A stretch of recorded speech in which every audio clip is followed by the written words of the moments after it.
just finished a 2-day conference and I need a recap. Why? Because it ingrains it deepens your learning. How I just did this 2-day thing. If I'm hanging out with my friend here who's walking with me, and we're walking in the suburbs of London. Where are we again? Forest Gate. But hey, it's Thursday. I've got to do my thing, right? So I just had a 2-day conference. I want to recap it so that it is more deeply ingrained in what I remember of it. Because if I just let it go, it's just going to become a thing I did, and I'm going to may or may not remember it so well. So that's what I'm going to do right now. That is also my first tip for the day for my Repossible podcast and Repossible YouTube channel, is doing just that. How do you then ingrain something deeper that you learned? And it's usually through writing it down, pen and paper, ideally. Good morning.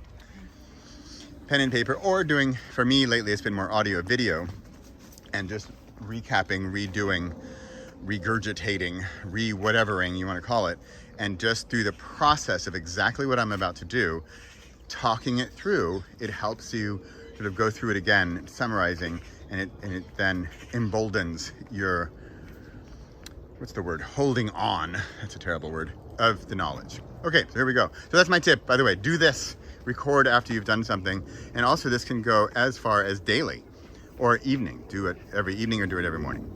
Okay, so here is the update on what I took away from this conference. It's a 2-day conference. It's the Self-Publishing Show Live 2023 in London. 2-day conference, fantastic speakers. One comment on the conference is that I think the speakers and the presentations, although they were great, I wanted more break. I wanted more break time because as an experienced author, and I've got people I know and friends and colleagues and collaborators, I want more time with them. So sure, we're going to learn some stuff from the presentations, especially the newbies, but the important part is really getting out there and making the connections. Which brings me to point number 1. I had focused targets. Another tip for conferences, by the way, is have clear goals. Why are you going to this conference? What are some concrete things that you want to do? One of them for me, I had a handful of people I really wanted to either meet or get to know better, and then ideally come away with some sort of quote unquote deal or collaboration, and that's exactly what I did. Got a mastermind going with 2 people so far. Really super excited about it. And this never would have happened on Zoom or in a Facebook group. It happened in person, talking it through. And it doesn't mean we had a sit-down meeting at a table with laptops. Nope, this was over, a cup of tea in the morning for 4 minutes. So that's the power of in-person conferences, which of course I'm a huge fan of. And that brings me to another point. So collaborations, also collaborations together with others. We're post-COVID, yes we are, right? And COVID, at least in my perspective, was way too, of course for everybody, way too inside, way too Zoom, way too solitary, especially in the writerly world. We're already solitary, so how do we collaborate? How do we find partnerships? And one answer to find those partnerships is conferences. And also, one thing I want to do more of is workshops, ideally in person. So I'm looking forward to that. And also said mastermind, I just mentioned point number 1, mastermind with those 2 is going to lead to partnerships in workshops. So creating workshops ideally in person, if it's my preference, ideally in Europe, and together with those 2 Europeans, I'm not naming, working together with them to do collaborations, but also courses and workshops together. Okay, we've got a mastermind that never would have happened if I hadn't met in person. We have then collaborations where we're going to be working together on things like workshops or courses or even books. And again, this wouldn't have happened had we not met in person. Are you feeling the love for the conferences, the in-person stuff? People wonder, should I go to the conference? I didn't even know until the night before what the schedule was of the agenda of the speakers. And again, I'm a bit more of an advanced, experienced author, so I don't really need the content, the knowledge so much. I want more the we're debating whether or not we're going through the are they playing cricket? I think they are, but we can walk around them as long as you don't mind the noise. I know, exactly. Okay. You get the full experience. Fun. All right, you're getting the full experience here of the London, outside of London. Yeah. Are you all right? All right, we're gonna walk through. As long as we can still hear you. Yeah, we're gonna have the full atmosphere. We're going for the full thing here. I've never even seen How British is this? I know. These are school groups who come. So cool. Yeah, I know. And don't ask me the rules. Okay. Hey, what are the rules? All right, we're going to walk around them, and I'm going to keep going here. Full experience, just like in-person conferences. All right, I'm going to wrap up here. I'm watching my time, keeping this under 10 minutes. Here we've got the benefits of the, well, first was the recap, right? Recap what you just learned. And then we have masterminds, and that never would have happened had we not met in person. And then we have the potential collaborations. Good morning. Collaborations together with the people who you met in person. See how this is all working out? You see the reasons to why to have the in-person events and actually take action. Of course, in an in-person event, if you want to, the in-person event, you can hang out in the corner, hide out in your hotel room, and never meet another human. That's possible, but why? Sorry to be a little harsh about this, but then why bother? Why go? And if you're an introvert, totally get it. So many of us writers are introverts.